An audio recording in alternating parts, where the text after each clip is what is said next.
সোনাপুর গ্রামে ছোট এক কোণে বাস করতেন হরিদাস। তিনি ছিলেন এক সাধারণ চাষি। তার একমাত্র সম্বল ছিল ছোট্ট একটা জমি। সেখানে তিনি ফসল ফলাতেন। বর্ষার সময় জমি ভরে উঠত ধান খেতে।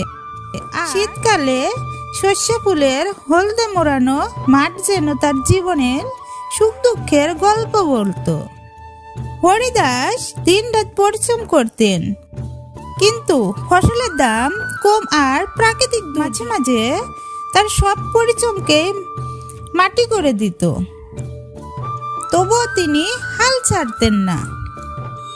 একদিন গ্রামের এক মেলায় গিয়ে তিনি আধুনিক চাষাবাদের একটি পদ্ধতি সম্পর্কে জানতে পারেন। সেই পদ্ধতি নিজের জমিতে প্রয়োগ করে প্রথমবারই প্রচুর ফসল পান।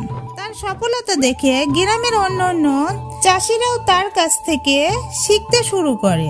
হরিদাস শুধু নিজের জন্যই নয়, পুরো গ্রামের জন্য এক পথ প্রদর্শক হয়ে উঠলেন।